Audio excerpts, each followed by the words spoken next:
The cops gripped his arms on both sides. After cameras clicked, the news hit the company like a storm. Emails, frantic meetings, panic phone calls. He wore expensive suits and talked in numbers. The night was cold and sharp, wind howling between skyscrapers. In the glass lobby of the Windspire Tower, blue lights flashed on polished marble. Two police officers walked in, their shoes echoing like gunshots. They moved with purpose, straight to the private elevator that led up to the 74th floor. Arthur, the janitor, stood near the doors. His hands were folded, his face steady and calm. He watched as the officers vanished into the lift. A few minutes later, the whole floor seemed to hold its breath. The elevator doors opened again. This time the CEO, Leonard Briggs, was in the middle, his tie askew, face red, skin pale. The cops gripped his arms on both sides. Cameras clicked. Reporters shouted questions no one would answer. Leonard's eyes darted, but Arthur's gaze did not waver. As they walked past, Leonard caught Arthur's eye. There was a flicker of something, fear or anger. Arthur only nodded, the barest motion of respect for a fallen man.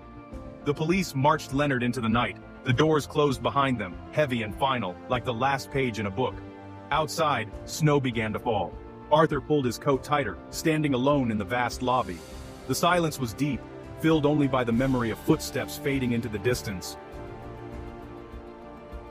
Earlier that day, the 74th floor was all glass and steel, sunlight slicing through blinds to paint stripes across the polished floor. Shadows stretched and shifted as people moved, but Arthur worked in silence, mop in hand. Every sweep, every stroke was practiced and sure. He stopped often, looking out at the city below, lost in thought. He remembered the old days, a different skyline, fewer towers, more sky. His father's voice echoed in his mind. "This land is ours, Arthur. Never forget."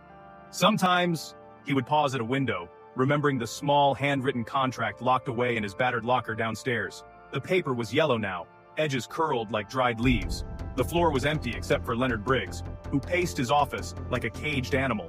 He glanced at Arthur through the glass, annoyed by the janitor's calm. Their worlds had always run parallel, one in glass, one in dust, until tonight. Arthur worked slowly. He let the silence linger, drawing out each moment. The city outside was busy and bright, but up here, time moved differently. Slower, heavier, thick with secrets. Down in the janitor's room, amid clanging pipes and the soft hum of machines, Arthur kept his secrets. In an old metal locker, scratched with years of use, he kept a folder wrapped in oilcloth. Inside, the paper was soft, edges browned, ink faded but still clear. It was the deed, handwritten, signed by men long gone, alongside a letter from his father, trembling and proud. Arthur read over the papers every Sunday. The words were plain, the meaning clear. The cleaning rights for this building belonged to the McCaffrey family for 99 years. Should these rights be breached, full title to the property reverts to the McCaffrey line. Arthur's hands shook the first time he read it after his father died. The only sound in the room was the soft thud of folders, the click of the locker's lock. Arthur's heart beat slow and steady. He had never told anyone about the clause, not even his own son. He trusted the law. He trusted the truth. He closed the locker, turning the key with care. Outside, the world spun fast, but down here, time held its breath. Leonard Briggs was always in a hurry. He wore expensive suits and talked in numbers. He didn't notice the cleaning crew, not really. To him, janitors were invisible. One morning, Leonard stormed into the break room, his voice sharp as glass. "Why are there still streaks on my window?" he demanded, not looking at Arthur. Arthur stood, hands folded. He tried to explain, but Leonard cut him off. The CEO's voice echoed through the halls, loud enough for everyone to hear. "You and your crew are done. Fired. We're bringing in a service. Cheaper. Faster.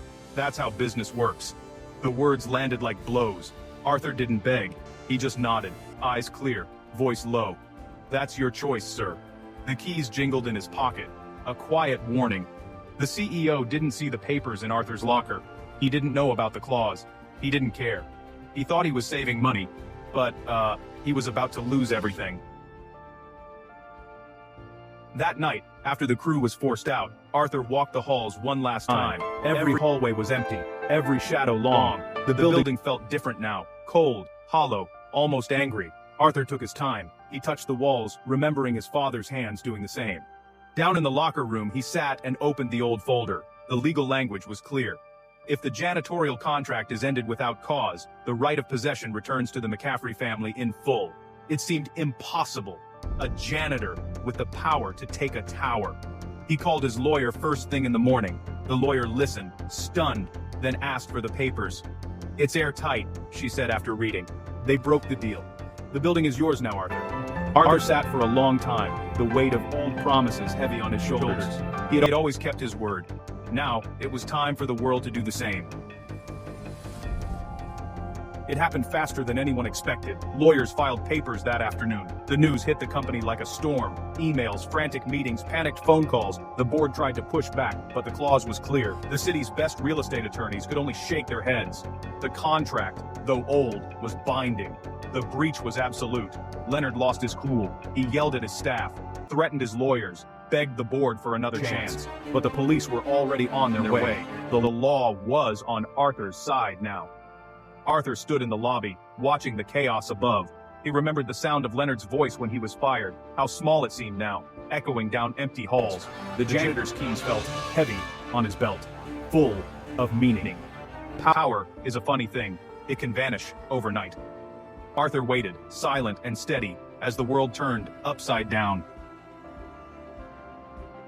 When the police took Leonard from his office, the building was quiet. No one cheered, no one spoke.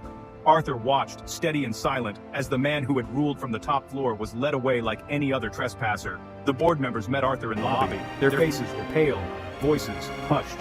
"Mr. McCaffrey, the building is yours," one said, almost a whisper. Arthur nodded. He didn't gloat. He just took the keys off his belt and held them out. "I'll need new locks," he said softly. He walked the halls that night alone. Every echo, every creak was familiar.